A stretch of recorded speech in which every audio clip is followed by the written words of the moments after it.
Hai hai hai, selamat datang kembali di Mimin Art Channel. Tentunya penasaran kan dengan alur cerita selanjutnya? Yuk kita langsung saja dengerin ceritanya. Bab 117 yang berjudul Tolong Jangan Pecat Saya.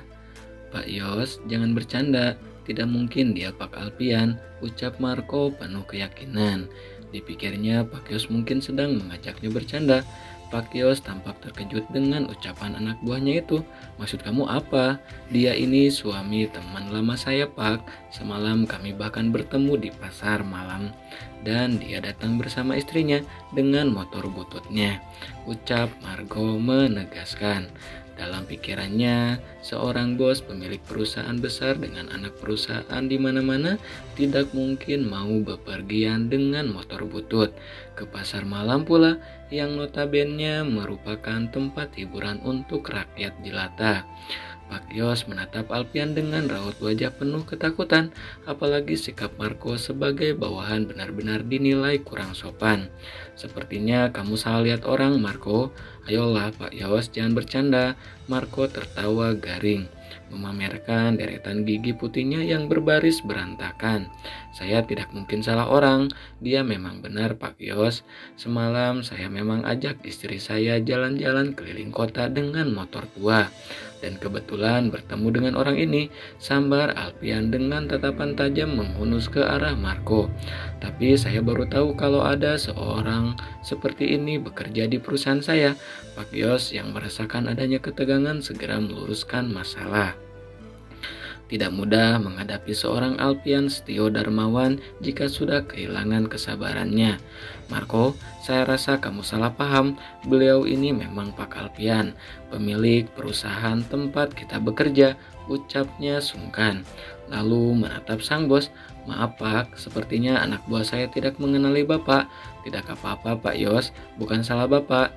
Marco tidak ingin menelan mentah-mentah ucapan Pak Yos. Diam-diam ia mengetikkan nama Alpian Setio Darmawan pada pencarian Google. Dia yang baru 3 bulan bergabung dengan perusahaan itu bahkan tidak pernah tertarik untuk mencari tahu siapa sang bos. Yang penting baginya adalah dana mengalir deras sejak bekerja di perusahaan itu.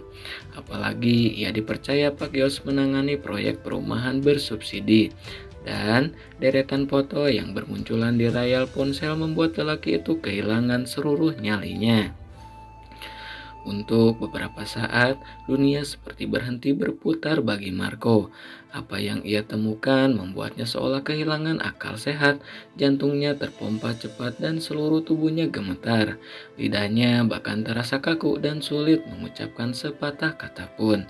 Tidak pernah terlintas dalam pikirannya bahwa lelaki berpenampilan sederhana dengan motor butut yang ia rendahkan semalam adalah pemilik perusahaan tempatnya bekerja.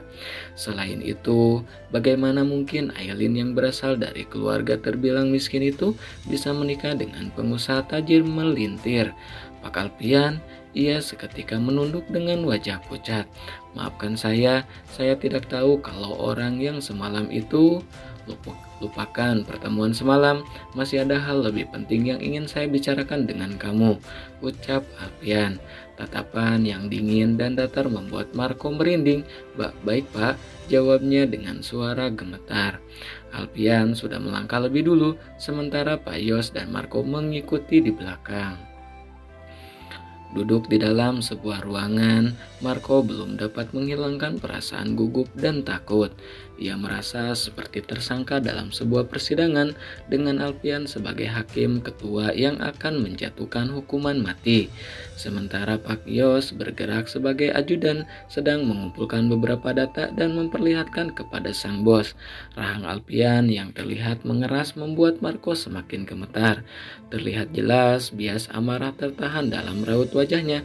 Marco, tolong jelaskan alasan kamu menggunakan bahan baku dengan kualitas yang buruk.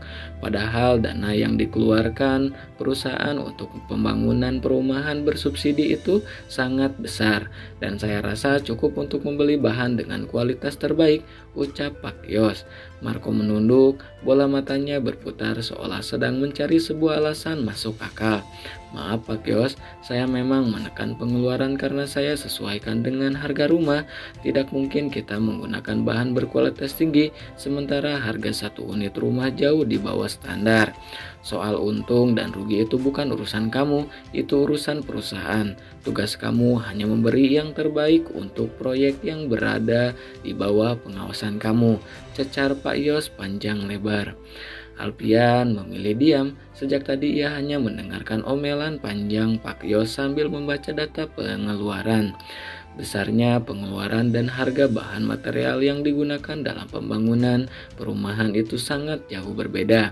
Di sini saya melihat data pengeluaran yang tidak wajar, ucap Alpian membuat Marco merasa lututnya gemetar.